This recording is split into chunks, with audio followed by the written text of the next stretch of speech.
जमाना तो है ना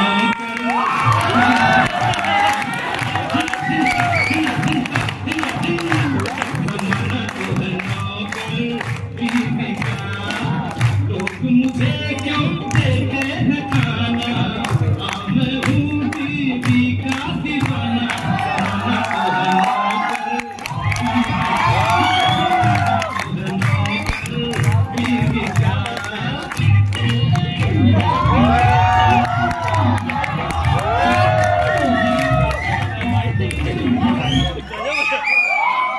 आप लोगों की सेवा के लिए तो हाजिर हुआ, आप लोगों की भी है ना, तो आप लोग भी मेरी सहायता कीजिए, इसलिए तो मैं यहाँ महोदय राजा लोगों की खोपड़ी में ऐसा ही भद्दापन भरा है। मैं तो उसे निकाल बाहर करने का प्रयत्न कर रहा हूं, सहमत होना चाहिए। ये अत्यंत सुंदर और हास्यप्रद है, किंतु मैं ऐसा करने के लिए बाध्य था महोदय, और करता ही क्या? जी हुजूर, मैंने एक दिन खिड़की से झांक कर देखा कि गोरा गोरा प्रभावशाली मुख, उसके साथ 2-3 मनुष्य सीढ़ी और बड़े बड़े कागज लिए मेरे मकान पे चढ़ाई कर रहे हैं। मैंने चिल्ला कर कहा, क्या? अब क्या हुआ? उसने कहा विज्ञापन चिपकेगा। मैंने बिगड़ कर कहा, तुम उस पर लिखा हुआ विज्ञापन स्वयं नहीं पढ़ रहे, तब तुम्हारा विज्ञापन दूसरा कौन पढ़ेगा? वो मेरी दीवार पर लिखा हुआ विज्ञापन पढ़ने लगा। यहाँ विज्ञापन चिपकाना मना है।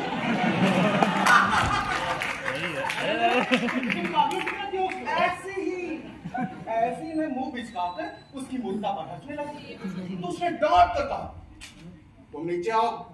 और तुम नीचे उतर आए, क्यों? आना ही पड़ा।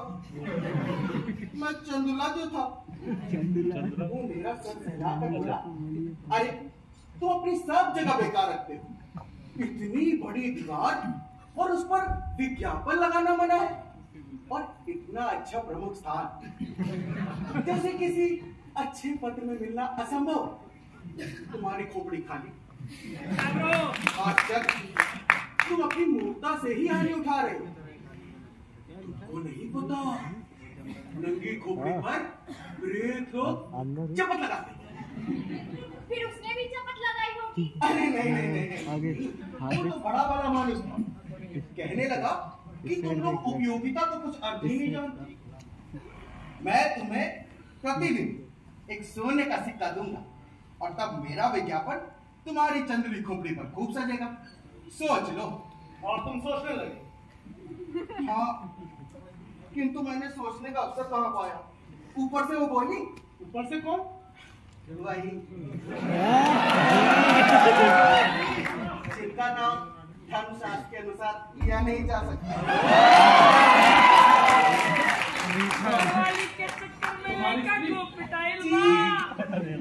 उन्होंने तीखे समय कहा, चुप क्यों हो?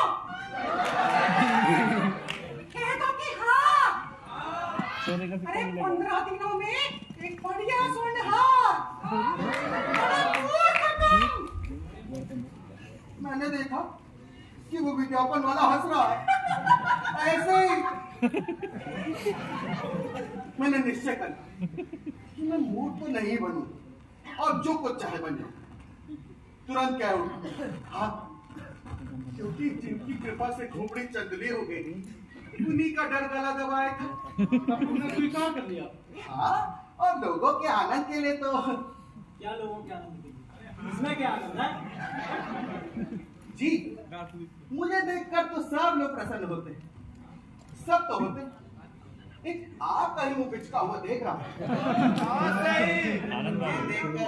हंसिए तो। और ये भी कर देना चाहता हूँ कि उसी विज्ञापन दाता ने ये गुरुभार भी ले लिया, बीमा कर लिया है मेरा, कोई भी मुझे चपत नहीं लगा सके। आप लोग समझ गए? यही मेरी कथा है। किंतु आनंद के लिए तुमने ये सब किया? कैसे आश्चर्य की बात। ये सब स्वच्छंद प्रेम को सीमित करने का कुफल है, देखा ना। आश्चर्य क्यों होता महोदय? मान लिया कि आपको मेरा विज्ञापन देकर अन्न नहीं मिला, किंतु इन्हीं 15 दिनों में जब मेरी श्रीमती स्वर्ण हार पहनकर अपने मोटे मोटे अधीरों की पगडंडी पर